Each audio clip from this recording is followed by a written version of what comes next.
오늘 설교의 내용 속엔 다루지 않지만 하나님은 아브라함과의 약속을 반드시 이행하시는 분이라는 것을 이 본문을 통해서 우리에게 말씀해 주십니다. 그리고 우리가 읽었던 아브라함의 기도가 있는 대목 역시 하나님께서 그 일을 반드시 이루시는 분이라는 것을 선명하게 보여주는 것이죠. 하나님은 아브라함에게 오늘 17절, 18절, 19절 읽은 말씀에 의하면 너는 강대한 나라가 되고 천하 만민은 너로 말미암아 복을 받게 될 것이다 라고 말씀을 하십니다. 엄청난 약속이죠. 거기에 더해서 하나님은 아브라함뿐만 아니라 그의 자손들을 택하신 이유가 하나님의 도를 지키고 의와 공의를 행하는 하나님의 백성이 되게 하기 위함이라고 말씀을 해주셨습니다. 아브라함의 믿음을 의로 여기신 것처럼 그 자손들이 하나님의 언약 백성으로서 믿음의 본을, 믿는 자의 본을 지키면서 이 땅에 살기를 원하신다는 거죠. 바로 하나님께서 아브라함을 선택하시고 그 자손들을 선택해서 그들로 하여금 이루고자 하는 목적이 이 세 구절 속에 담겨 있습니다. 이런 축복의 말씀을 하신 이후에 하나님은 소돔과 고모라에 대한 심판 계획을 아브라함에게 말씀해 주십니다.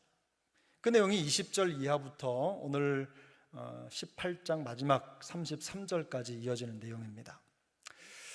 우리가 알듯이 하나님이 뜻을 정하셨다면 이미 확정적인 것입니다. 하나님은 뜻을 바꾸시는 분이 아니십니다.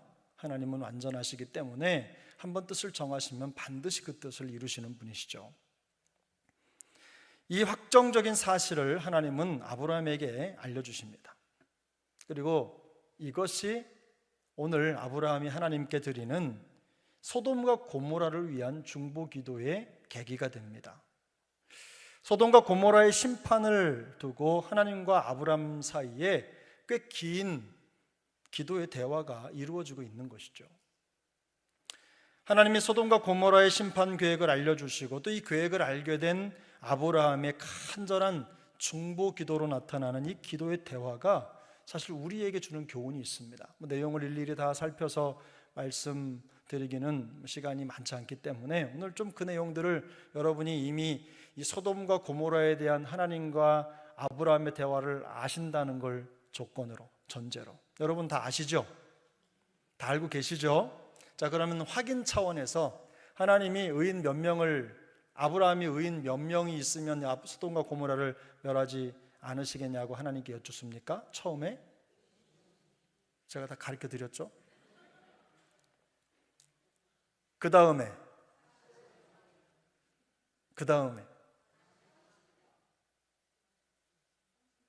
두 분이 틀렸습니다. 45 다음에 몇 명이에요? 그 다음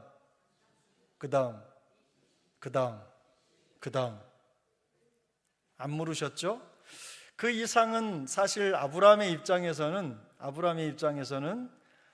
물을 상황이 아니라는 걸 안 겁니다.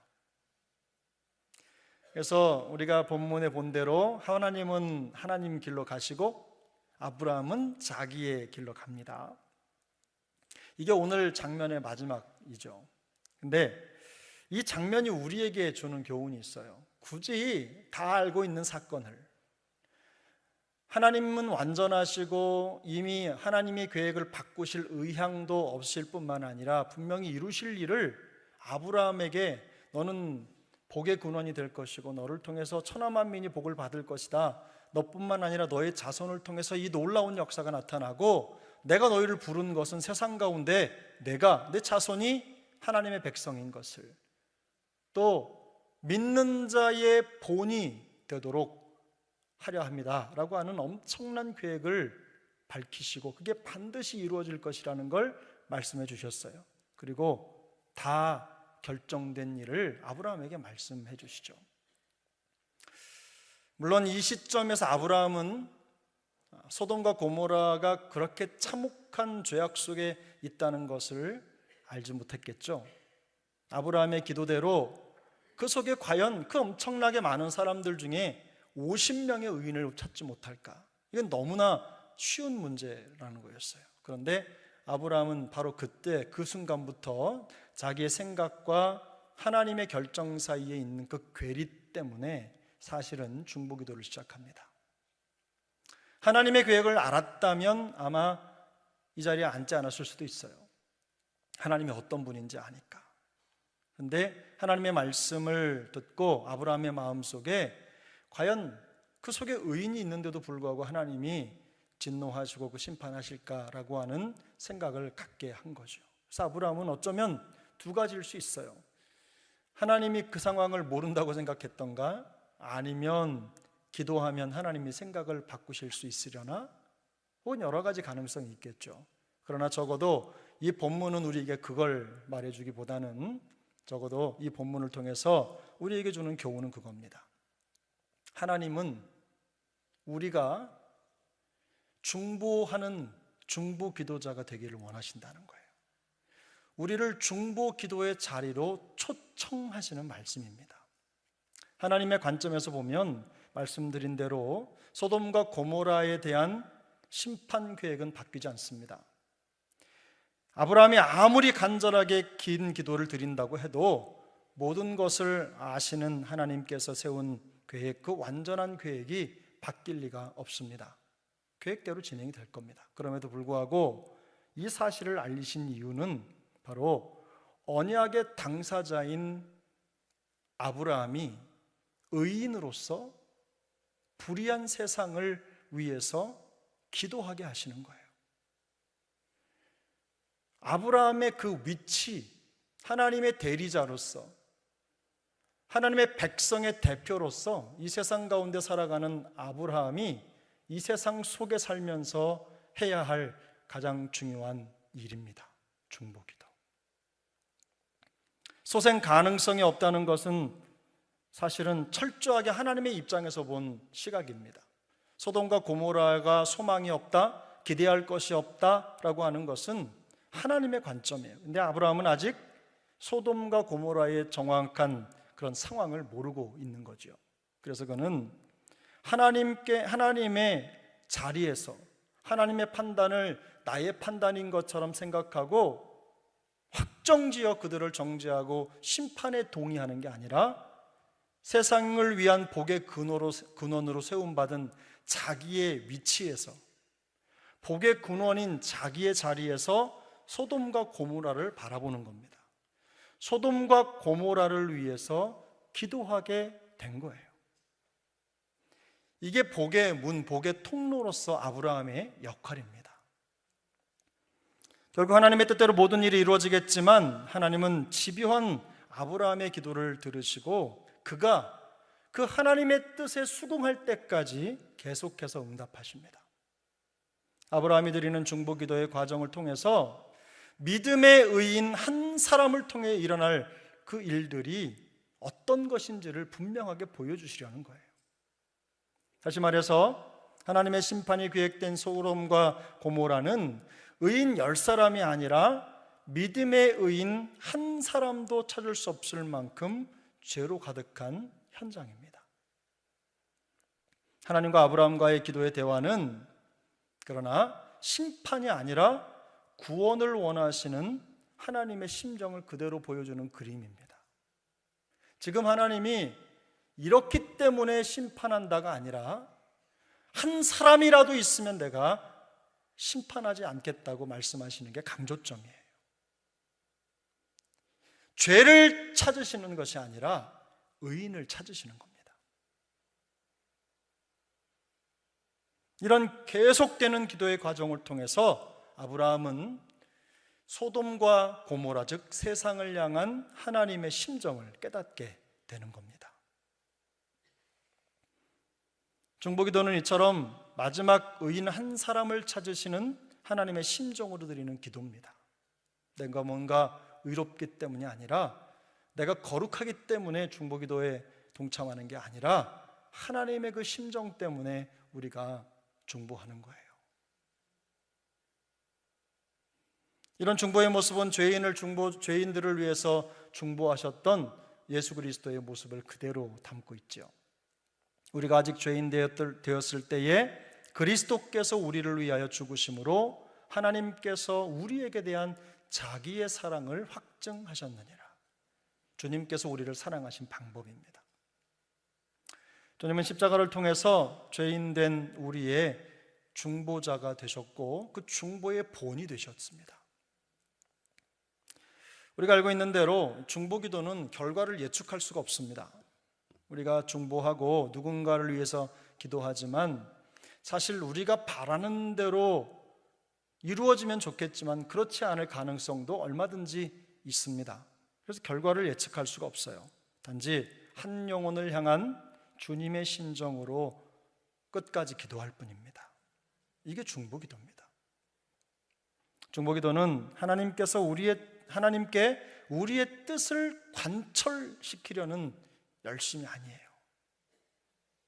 하나님의 더 깊은 뜻과 섭리를 깨닫기 위한 과정이죠. 아브라함이 이 긴 기도의 과정을 통해서 얻은 게 뭡니까? 자기의 기도의 응답입니까? 아니면 하나님의 뜻을 아는 거였습니까? 아브라함은 결국 하나님의 뜻을 아는 것으로 자기의 길을 갑니다. 이게 중보자의 마음인 거죠. 잃어버린 영혼을 품고 기도할 때 우리는 그 영혼을 포기할 권리가 우리에게는 없죠. 하나님께서 소돔과 고모라를 심판하실지언정 우리에게는 소돔과 고모라를 포기할 자격이 없습니다. 소돔과 고모라도 우리 기도의 대상이 되는 거죠. 그게 진정한 중보기도자의 위치입니다. 하나님은 우리가 이런 주님의 심정으로 중보기도자의 사명을 감당하기를 원하십니다. 그래서 우리를 그 자리에 초청하고 계신 거예요. 이 자리에 이 에낙골에 오신 여러분은 바로 그 하나님의 초청을 받아 오신 분들인 줄로 믿습니다. 간절한 기도로 하나님 앞에 나아갈 때 그 기도가 하나님의 뜻에 꼭 맞는 기도가 될 수 있기를 소망합니다. 이게 기도자가 누리는 축복이죠. 기도하시다가도 처음에 가졌던 그 마음이 자꾸만 하나님의 뜻 쪽으로 바뀌어야 되는 겁니다. 그럴 때 우리가 진정으로 응답받는 중보기도의 기쁨을 누리게 될 것입니다. 두 번째, 하나님은 이 중보기도를 통해서 우리가 하나님의 공의에 동참하기를 원하십니다. 하나님의 공의죠. 본문 23절에 보면 아브라함이 가까이 나아가 이르되 주께서 의인을 악인과 함께 멸하려 하시나이까. 그리고 25절을 우리 함께 읽겠습니다. 25절입니다. 주께서 이같이 하사 의인을 악인과 함께 죽이심은 부당하오며 의인과 악인을 같이 하심도 부당하니이다. 세상을 심판하시는 이가 정의를 행하실 것이 아니니까. 이 부당하다는 말을 두 번이나 쓰는데요, 감히 여러분 우리가 하나님께 어떻게 하나님 당신 부당하십니다, 어떻게 이러실 수가 있습니까? 이거는 말도 안 됩니다 라고 하는 기도를 드릴 수 있겠습니까? 조금 당돌해 보이기는 하지만 결코 이 아브라함이 드리는 기도의 자세는 그런 뜻이 아닙니다. 매우 겸손하게 하나님 앞에 기도하고 있는 것인데요, 우리가 기억해야 될 것은 아브라함이 지금 하나님께 떼를 쓰고 있는 게 아니라는 거예요. 타락한 소돔과 고모라 안에 의인이 남아있다고 확신을 했기 때문에 지금 하나님의 공의에 근거해서 기도를 드리는 겁니다. 단지 그의 조카 롯을 생각하고 기도드리는 기도가 아닙니다. 많은 사람들이 이렇게 말하는 경우가 있죠. 자기의 본래 목적은 감추고 혹시 공의를 행하는 것처럼, 공의를 말하는 것처럼 자기나 자기 유익을 위해서 말하는 경우도 없잖아 있어요. 그런데 아브라함은 지금 그런 기도를 드리는 게 아닙니다. 하나님의 공의를 그 마음 중심에 두고 그 공의에 의지해서 기도하는 거예요. 악인을 멸하기 위해서 의인을 함께 멸망시킨다면 그것이 부당하다는 뜻입니다.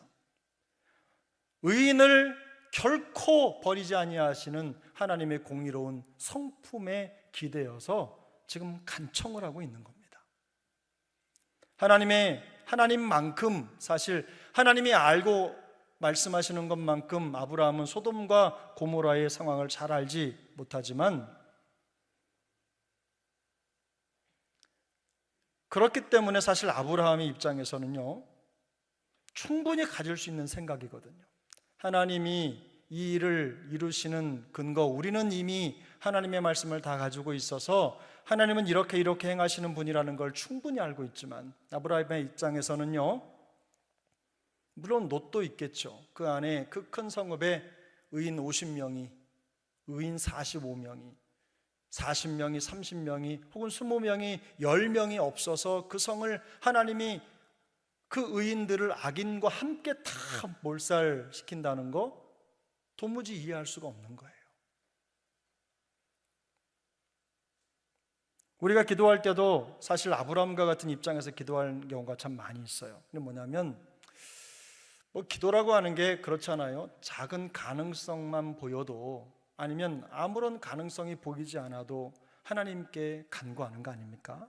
우리가 할 수 없는 일을 하나님이 해주시도록, 그리고 작은 99대 1이라 하더라도, 100분의 1의 확률이 있다고 하더라도, 혹은 1000분의 1의 확률이 있다고 하더라도 그 확률을 붙잡고 우리는 기도하지 않습니까? 힘 안 들여도 될 만한 일들을 위해서 이토록 간절하게 기도하는 사람은 없습니다. 이루어질 가능성이 많지 않은 일이 되기를 바라는 심정이 간절한 기도로 이어지는 겁니다. 지금 아브라함이 바로 그런 심정이라는 거예요. 말씀드린 대로 소돔과 고모라의 인구가 얼마가 되는지 우리는 알 수가 없죠. 다만 아브라함이 제시하는 의인 50명, 아브라함은요, 이 50명이 결코 많지 않은 숫자라는 것을 인지하고 말한 겁니다. 그 인구 중에 50명이면 충분히 가능하겠다는 가능성이에요. 아브라함의 중보기도는요, 이런 작은 가능성과 또 하나님의 공의, 그 공의에 대한 확신에서 이 기도를 하고 있는 거예요. 기도의 과정이 계속되면서 아브라함의 생각은 사실상 하나님의 설득력 있는 말씀 쪽으로 계속해서 움직여가고 있습니다. 하나님이 아브라함을 설득하고 계신 거예요. 그래서 여러분 33절을 우리가 읽었지만 33절을 보면 여호와께서 아브라함과 말씀을 마치시고 가시니 아브라함도 자기 곳으로 돌아갔더라 라고 말씀합니다. 이 말씀이 묘사하는 아브라함의 모습은요, 그가 하나님의 공의에 동참하고 있다는 것을 뜻합니다. 자기 생각으로 시작된 기도가 하나님의 설득 과정을 거쳐서 하나님의 공의를 인정하는 데까지 나아간 것입니다. 그가 기도를 통해서 하나님은 공의로운 분이시고 또 그 결정에는 실수가 없다는 것을 더 선명하게 알게 된 거죠. 이 아브라함도 자기 곳으로 돌아갔다 하는 말씀은요, 공의로우신 하나님께 그가 순복했다 이런 말입니다. 그러므로 중보기도는 집요하게 우리의 소원을 강청하는 기도가 아닙니다. 하나님의 심정과 공의를 깨닫고 알아가는 과정입니다. 하나님의 뜻에 우리의 생각과 고집이 꺾이고 설득되는 과정이고 진정한 순복을 위한 믿음의 과정이라는 거죠. 소돔과 고모라에 대한 하나님의 심판 계획은요, 믿음의 의인인 아브라함과 그 자손들을 통해서 천하 만민이 복을 받게 되는 하나님의 언약 성취와 아주 밀접하게 연결이 돼 있어요. 그 한 사람을 통해서 온 천하가 복을 받는 것과 똑같이 한 사람의 의를 통해서 소돔과 고모라 같이 무너진 그 사람들도 살아날 기회가 있는 겁니다.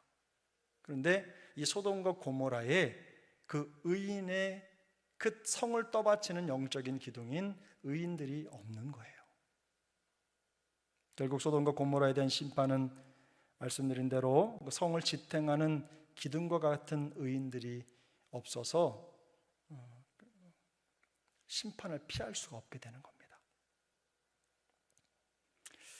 여러분 본문 18절 19절을 한번 같이 읽겠습니다. 18절 19절 읽습니다. 아브라함은 강대한 나라가 되고 천하 만민은 그로 말미암아 복을 받게 될 것이 아니냐.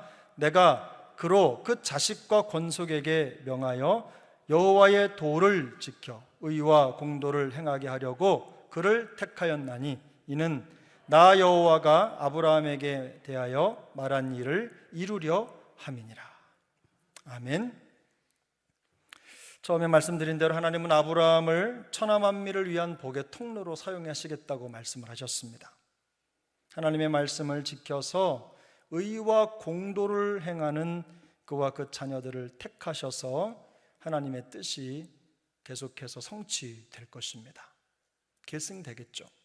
이 약속의 말씀은요, 예수 그리스도로 말미암아 믿음을 갖게 되고 또 믿음의 의인이 된 구원의 영광을 누리고 있는 모든 그리스도인들이 이 세상 가운데에서 과연 어떤 삶을 살아가야 되는지를 보여주는 그 역할, 모델이라고 할 수 있는 거예요.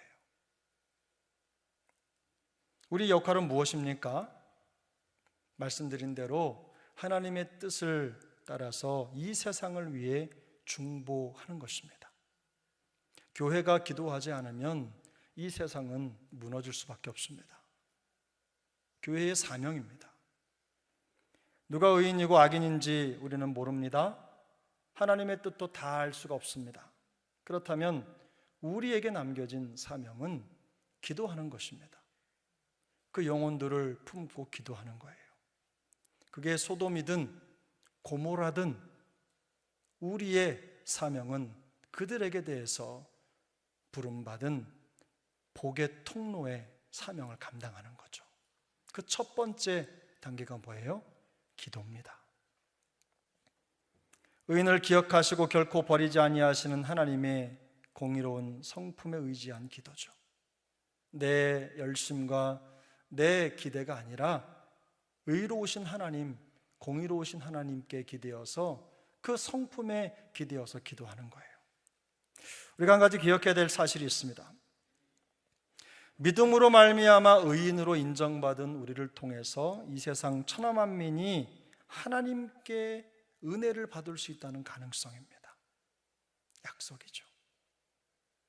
제가 언젠가 그런 말씀을 드렸어요. 제가 비행기를 타고 어디를 간다고 생각을 하면 그 비행기에 있는 사람은 모두 안전합니다. 누구 때문에? 기도하는 나 때문에. 걱정하지 않아도 됩니다. 하나님이 나를 통해서 그들 모두를 지키실 것입니다. 물론 그 안에는 악인도 있고 또 나쁜 마음을 가진 분들이 있을 수도 있어요. 공의롭지 못한 일을 행하기도 하고 어떻게 저렇게 할 수 있을까라고 하는 생각을 뛰어넘는 그런 일들을 하는 분들이 있을 수도 있습니다. 근데 제가 마음속에 회개하면서 가진 마음이 그겁니다. 하나님, 저에게 주신 사명은 그저 그들을 증오하거나 그들을 질책하거나 정죄하는 게 아니라 여전히 그들을 축복하는 겁니다. 그게 우리에게 주어진 사명인 거죠. 그래서 믿음의 의인은 세상을 지탱하는 영적인 기둥입니다. 우리가 바로 그 기둥이란 말이죠. 의로운 백성이 단 10명만 있었어도 불의한 소돔과 고모라는 살아남았을 것입니다. 하나님이 그들 때문에 그들 모두를, 그 의인들 때문에 그들 모두를 살려주셨을 거예요. 악인들이 의롭기 때문에 그들을 살린 것이 아니라 의인들 때문에 그들 모두가 살 기회를 얻게 된 겁니다. 아브라함이 믿음의 의인으로서 위대한 것은요, 담대함과 끈기로 세상의 구원을 위해서 하나님께 간청했다는 거예요. 그는 지금 고집스러운 기도를 드리고 있는 게 아닙니다. 하나님의 공의로운 성품에 근거해서 겸손함으로 기도를 드리고 있어요. 그가 겸손한 중보자였다는 그런 증거가 뭐냐면요, 오늘 본문 33절입니다. 기도를 다 마치고 하나님의 뜻을 다 알고 난 다음에 그는 주저하지 않고 하나님의 뜻에 순복합니다. 이게 진정한 기도자의 자세죠. 끝까지 자기의 생각과 자기가 원하는 것이 이루어지지 않았다고 해서 마음에 그냥 불평과 불만과 또 하나님에 대한 원망을 쏟아놓는 모습은 결코 겸손한 기도자의 모습이 아닙니다. 말씀드린 대로 하나님은 심판하시기 위해서 우리의 허물을 찾는 분이 아니십니다. 당신의 생각대로 무조건 심판하고 처벌하는 독재자 같은 그런 분도 아니십니다. 우리 하나님은 우리 모두를 살리시고 용서하실 수 있는 방법을 찾으시는 분이세요. 악인을 멸하시기 위해서 의인도 함께 멸하시는 분이 아니라 의인 한 사람을 통해서 악인들에게 은혜를 베푸시는 분이십니다. 그러므로 우리 각 사람이 하나님이 찾으시는 의인의 삶을 살아갈 때 우리의 기도는 하나도 땅에 떨어지지 않고 응답될 것입니다. 비록 세상이 악할지라도 하나님의 공의를 의지하고 믿음으로 드리는 의인의 간구는 세상을 변화시키고 새롭게 하는 하나님의 역사의 도구가 될 것입니다. 악인과 의인의 차이가 무엇입니까? 제가 의인, 악인 계속 말씀을 드렸는데 의인과 악인의 차이가 뭡니까? 의인은 믿음으로 하나님의 언약에 참여하는 자입니다. 하나님과 생각을 같이 하는 사람입니다. 그리고 순종으로 하나님의 기준을 따르는 사람입니다. 그러면 악인은 어떤 사람입니까? 반대겠죠? 하나님의 언약에 참여하지 않는 사람입니다. 하나님을 믿지도 않고 하나님께 순종하는 것에 관심도 없는 사람을 우리는 악인이라고 부릅니다. 오직 의인은 믿음으로 말미암아 산다고 했습니다. 시편 1편도 보면 의인은 오직 여호와의 율법을 즐거워하여 그의 율법을 주야로 묵상하는 사람들이라고 말씀합니다. 묵상하는 이유가 무엇입니까? 그 말씀이 삶이 되게 하기 위해서입니다. 주님은 우리가 예수 그리스도를 믿음으로 말미암아 의인이라 칭함을 받았다는 사실을 깨닫고 의인의 기도를 드리는 삶을 살기를 원하십니다. 우리 모두에게 원하시는 바람인 거죠. 회생 가능성이 없는 소돔과 고모라를 두고 간절하게 기도했던 아브라함처럼 의인 한 사람을 찾으시는 하나님의 심정으로 세상의 구원을 위해서 기도하는 중보자가 되기를 원하십니다. 교회 사역을 하다 보면 그 교회가 자꾸만 이렇게 안으로만